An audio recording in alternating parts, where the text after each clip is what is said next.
What's up, folks? My name is Doug McKain here for the Get More Sports podcast. Today's topic all about the NBA, where this weekend you had two conference finals matchups. Yesterday, the Raptors, they beat the Bucks in Game 3 to put the series at 2-1. You had Kawhi Leonard. He went off. He was big again.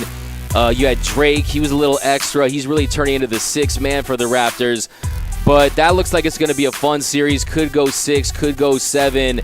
And they're going to face off against the Golden State Warriors, who went up to Portland on Saturday, took care of business. So Portland, they were up 15 in that game. The Warriors, they were on the ropes a little bit. And all of a sudden, you saw that beautiful style of basketball that they play when KD is not in the lineup. So you got a lot of people talking in this, about Kevin Durant, the Warriors. He's going to the Knicks. Maybe he has one foot out of the door. Maybe he's checked out. But they are balling without KD in the lineup. They've gone 4-0 without the Durantula. They closed out the Rockets in Game 6 without the Slim Reaper, and they jumped out to a 3-0 lead without the Green Room. Yes, KD has some of the worst nicknames in the history of basketball. If you're wondering where the Green Room comes from, his dad calls him the Green Room because he was waiting in the Green Room after they picked Greg Oden first in the NBA draft. But anyways, they're definitely, if you look at the numbers, they're 31-1 without Kevin Durant.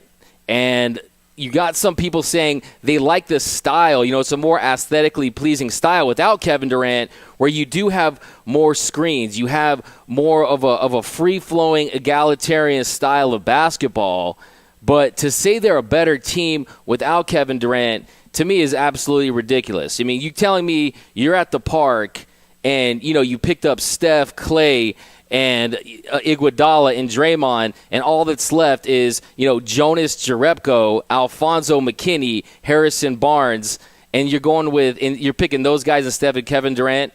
That's ridiculous. Kevin Durant makes them an already great team to an all-time team, a team that you want to put against maybe the 86 Celtics, 2001 Lakers, Jordan's Bulls, on the first three-peat, maybe even after that. That's what takes them to another level. They're going to face the Bucks and Raptors, and they're about to make NBA history. Only twice before this has an NBA team gone 4 out of 5. They're about to go 4 out of 5, and that's only been done twice. The Lakers did it 49-54. They won 4 out of 5, and Bill Russell's Celtics. So, it's definitely a different style where it's less isolation. And, to me it's kind of sad because what's really happened here is almost like we're willing Kevin Durant out of Golden State. You got Rich Kleiman, his agent. You have the KD Studios already moving to New York because it's, he goes into Golden State. He wins those 2 finals MVPs. But the whole narrative is that he's gravy training, that they can now do it without him. And I'm here to tell you that's definitely not the case. And Kevin Durant realizes that. And really more than any other NBA superstar, this guy feels the narrative being written about him. This is a guy who has burner accounts on Twitter going against fans. This is a guy who had a Nike shoe made. Remember he had the KD 9 made that was a tribute to the cupcake game. He had a red velvet cupcake Nike shoe because when he went back to OKC, you had all the fans holding cupcake signs. You had that guy with the cupcake paint all over his belly because Westbrook, Kendrick Perkins and all them, that's what they would call players. They would call soft players. They would call them cupcakes. So this is a guy who knows what's being talked about when it comes to him. And really it's a shame because he's one of the best, if not the best, scorers that's ever played in the NBA. And it seems like we're willing him out of Golden State when really we should be appreciating this dynasty up in Golden State and everything they've done. So Golden State, they're rolling. I know Damian Lillard, he had that rib injury. And really, they just don't have enough firepower. With Nurkic going down, if Nurkic was still in the lineup, I think that could go 6, maybe even 7. But Damian Lillard, since hitting that Game 5 37-foot walk-off shot against the Thunder, really has had a lot on his shoulders. That Nuggets team was no joke. They won Game 7 on the road, and it looks like the Warriors, not only are they going to coast, they're going to be rested, and they're going to be ready to take on the Bucks or the Raptors in the NBA Finals. So that series is going to be done. And now let's head to another team. We just talked about a fully functioning, a great organization up in Oakland in the Warriors. Now it's time to talk about the Los Angeles Lakers, who haven't played a game in more than a month, but they're in the headlines every single day because it is the Los Angeles Lakers. We love talking about them. And today, once again, they're in the news, and it's surrounding Magic Johnson. So Magic Johnson, he goes on to First Take on his, revenge tour. He's like Game of Thrones Danny, on the dragon, just blowing fire all over the Lakers organization. And it was not a pretty sight. I mean, Magic is becoming a LeVar Light. Anywhere he gets a chance, he's either slamming on Rob, slamming on Jeannie. But let's get into it. So with Magic Johnson, he was really unplugged. He goes on there. He said, if you're going to talk about betrayal, it's only with Rob. He says, Magic, you're not working hard enough. Magic's not in the office. You heard those stories of Rob Pelinka walking around Lakers headquarters going where's Magic? Where's Magic? And Magic was not feeling it. Magic has he has ears everywhere, and that got back to Magic. And he, for the second time in as many weeks, kind of had it known that he was not happy about it. And really, I'm here to tell Laker fans and NBA fans, of course, there's going to be a lot made out of it because of who he is, Magic Johnson, and the fanfare that comes with that. But really, it means nothing. What Magic says really has nothing to do with whether the Lakers are going to get a free agent, whether the Lakers are going to succeed under Frank Vogel. But what it does do, it all comes back to Jeannie Buss. And it points to the fact that it might be seriously time for the Lakers and Jeannie Buss and the whole Buss family to consider potentially selling the team. I know that's it's their team. They can do what they want with it. AEG also owns a part of it, and so does Soon. So it's not completely it's the owner of the Buss Family Trust. But really what it comes down to is the Lakers and Jeannie Buss making all kinds of problems. Jeannie Buss was the one that paired Rob Pelinka with Magic Johnson, two guys that never really coexisted or knew each other prior to having to become GM and president of an organization.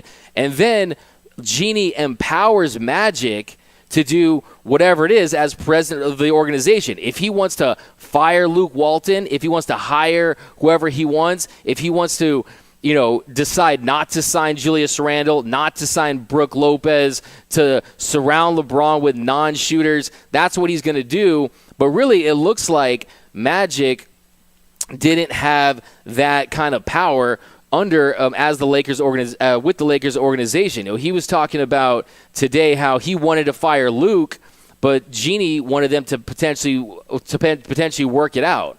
Also, Magic wanted Ty Lue, and we all know how that fell through. Jeannie wanted to offer 3 years instead of 5, which is ridiculous. Jeannie wanted to pair him with Jason Kidd, a guy who's been gunning for that job for years now, and that was also ridiculous. I mean, there's only 5 coaches in this league that really have a championship pedigree.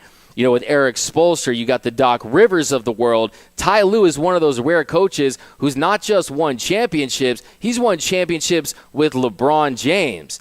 And LeBron, as it stands right now, this is a guy who's already, with Dirk Nowitzki retiring, he leads the league in minutes. This isn't a guy who, with Frank Vogel, it could work out. He is a coach that he's had success in this league. He's one of the best defensive-minded coaches in the NBA. When Vogel's Pacers won 56 games in 2013 and 2014, they ranked first in defensive rating, second in opponent scoring. But you're talking about LeBron James. You're going to try to get LeBron James, pound the floor and get in the defensive stance. That's not going to be the case. With LeBron, you need a guy.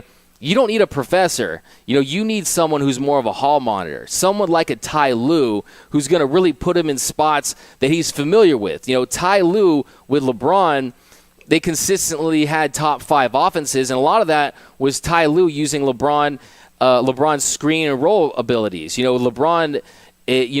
Lue knows how to get creative with all those options, and Lonzo being one of the best screeners in the league, really it was a no-brainer. So, it all goes back to Jeannie. pairing Magic with Rob Pelinka, someone he had no relationship with, using Linda Rambis, someone that has zero history working in the NBA as an executive, as a GM. And she has done nothing with the NBA other than being the wife of a end of the bench player in Kurt Rambis. You know what I'm saying? So really, it all comes back to Jeannie Buss. Don't let this whole Magic Johnson, he's going to do what he does. He's going to go on Twitter and congratulate players and go on a tweet storm every day after a game. But really, if anything, Magic Johnson helped the Lakers. He ripped the Band-Aid off when he left when he did. The Magic was getting paid $11 million per year with the Lakers. He had a 5-year contract with the Lakers. He didn't just, he didn't get fired. He quit. So that's $40 million that's in Jeannie's pocket that she should have used to offer someone like a Bob Myers, to make a run at Masai Ujiri, to make it run at a competent president, but instead she gives Rob Pelinka all the power. She gives Kurt Rambis and Linda Rambis the power. So my issue really, I know everyone's going to talk about Magic going on to First Take and all this and that. And Magic, he says he loves the Lakers and, that he's going to still go to the games. I think Magic is in love with the idea of the Lakers. He's in love with the Showtime era Lakers, the popping champagne, the three-peat, the winning championship. But if he really loved the Lakers, he wouldn't be doing things to hurt the Lakers. And unfortunately, that's what he's doing right now. Magic Johnson, if he really loved the Lakers, he would understand that Jeannie has given Rob complete power over the organization and that he's not gonna relinquish that. So if I'm Magic, if you wanted to help the Lakers, you go on, you say, look, I'm Magic Johnson. I'm a Mount Rushmore player. You see my statue outside of Staples Center. I just didn't have it in me to do the day in and day out, all the grinding that it takes to be a president of an organization. Rob Pelinka, I think he's the guy that can lead us. It was just all bad PR spin, and the Lakers are just a complete mess right now. They're a massive disaster. There's really no way to spin it.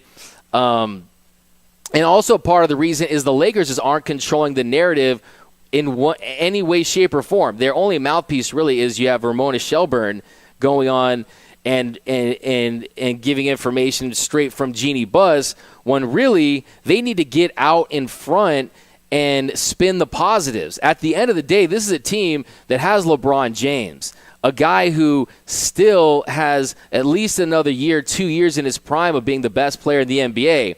They have a young core that consists of Brandon Ingram, Alonzo Ball, Kyle Kuzma, Josh Hart. They have $37 million to sign a second max player. So there's a lot more positives to really focus on, but all you hear is the negatives, and unfortunately, that's what it is with the state of the Los Angeles Lakers. So really, the Magic Johnson news, it's nothing new. We knew that he thought Rob was a backstabber, and unfortunately, Rob Pelinka, he was, the perception of him around the league is, he was the Fab, a part of the Fab Five. He was like the Fab Seven, a little bit out of the Fab Five. He's Kobe's agent, Harden's agent, and a lot of people don't like working with Rob Pelinka. That's the perception of him, and until he changes that and shows that he's the man making the moves that can get the Lakers on track, that's not going to change. But it's just another day in Lakerland. We're gonna find out pretty soon here what the Lakers are going to be doing. Is it going to be Kyrie Irving? Is it going to be someone like a Jimmy Butler? Do they have a chance to land Kawhi Leonard? Do they get deeper, use that number 4 pick to try to swing a Bradley Beal, a Kyle Lowry trade? So really, they do have some pieces to get back on track, especially, if I tell you right now what the Lakers have and KD walks from the Warriors, who's the Vegas favorite to come out of the West next year? A lot can change in the drop of a dime here. So before we attack Magic for going on to First Take today and dropping all those bombshells against Rob, against Jeannie, against the organization, calling him backstabbers, saying that he wasn't empowered to fire Luke Walton, all that stuff, remember, Magic was scheduled to be on First Take weeks in advance. He was supposed to go on that show, and that was determined way ahead of time. The Lakers knew that today, and instead they decided, let's have the Frank Vogel press conference today. So that's really on the Lakers. It's not like Magic was like, I'm going to go to Bristol, going to go to First Take and rain on the Lakers parade. He knew that going in, that he was going to be scheduled on that show. And the Lakers, they really handle it about as well as you could. Frank Vogel, he said all the right things at the press conference. He said, we need to build togetherness within our organization. I don't mean just with the 15 guys or 17 guys that are going to be here in uniform or in the locker room. I'm talking about the organizational togetherness. So he's talking about top to bottom, from Jeannie all the way down to the roster, to the players. And that's definitely a way to try to spin that in that, hey, Magic's gone, we've turned the page, Rob Pelinka is the guy, Kurt Rambis is the advisor, and that's what we're going into free agency with. They know that LeBron James not making that free agency, not being in the playoffs. This is the first time LeBron hasn't been in the postseason in 13 years. LeBron has a consecutive finals streak that was broken at 8 straight finals, okay? LeBron James isn't in the postseason, so he's going to focus all of his efforts on trying to get guys like Kawhi Leonard to try to lure in a potential Kyrie Irving or a Jimmy Butler, and it was definitely a positive sign that LeBron was in attendance at the press conference. If you look at LeBron, he's there well after the fact. He's there shooting around, making layups, and having LeBron there is big because it comes down to, you know, does Frank Vogel have LeBron's stamp of approval? We all know he wanted Ty Lue. We all know that Ty Lue basically was going to get the job. You saw the cake in Vegas when he was celebrating his birthday, right? It was Ty Lue's job. LeBron could have easily been infuriated. You know, LeBron could have said, hey, I'm done. I want to pick my coach. I wanted Ty Lue. Instead, LeBron is at the press conference, and that's definitely big and bodes well for the Lakers moving forward because we all know that that's what it comes down to. LeBron James didn't like David Blatt. David Blatt was a guy who led the Cavaliers to the NBA Finals. David Blatt's a guy who had the Cavs rolling at 30-11, first place in the Eastern Conference, one of the best records in the NBA when he was replaced by Ty Lue with the Cleveland Cavaliers. So when it comes to the Lakers, you know, Frank Vogel, how he gets out of the gates, how they start the season is really going to be important because we know that bringing in Jason Kidd and bringing in a coach who has a history as a head coach, Jason Kidd with 2 stops, one in New Jersey with the Nets, going to the Brooklyn Nets, and then also with Milwaukee, that he wanted that Lakers job, and he coveted it for quite some time. But with Frank Vogel's openness, not only to bring in Jason Kidd and embrace that, not only to just sign a 3-year deal, when we know the industry standard is 5 years. A head coach is supposed to get 5 years, and Frank Vogel is just very open-minded, and you got to like what you're seeing. So I personally think Frank Vogel could have success with the Lakers, and it really comes down to a couple things. He brings that defensive mindset. Whether you're going to get LeBron to engage in that is something, but you got Brent Ingram. He's long. You saw him guard Kyrie. You saw him guard forwards. He's a versatile defender. Lonzo Ball has one of the highest defensive ratings at his position in the NBA. So Lonzo Ball's a great defender. So if you can bring that out of him and embrace the fact that Frank Vogel went to 2 straight Eastern Conference Finals. If it weren't for LeBron James himself, the Lakers could be announcing Frank Vogel as a championship head coach. So he's a guy who got close to the mountaintop, and that's kind of one way to look at it. Other way to look at it, if you're the Lakers, is we just hired our 4th option. You know what I mean? We didn't get Monty Williams. We didn't get a Tyronn Lue. We didn't get a coach that we really, really wanted. We got our 3rd or 4th fourth choice. Even Dave McMenamin told Rob Pelinka today, he said, hey, what was it like to get a coach that wasn't necessarily your number one pick going into it? And you're hiring a guy who just got fired from the Orlando Magic, a coach who is a career 304 and 291. So, the Lakers really should view themselves as a dream job, as a mountaintop job, from the president position, from the GM spot to the coach. And instead, they're hiring a first-time team president in Magic Johnson. They're hiring a first-time GM in Rob Pelinka.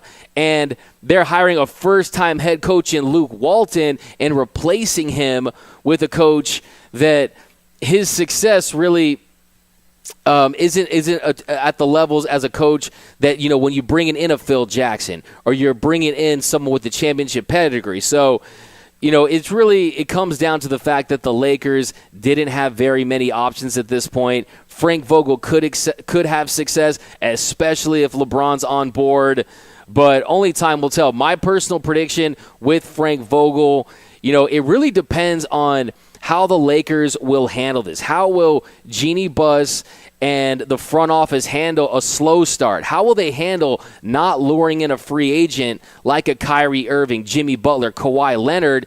And will they allow the media to really determine how long he's going to last as the Lakers head coach? Because you can't give him a short leash. You can't be LeBron and allow a coach like a David Blatt to just fade away, even though he's having success. So really, it depends on how committed they are to Frank Vogel. But I personally think it's a tough gig.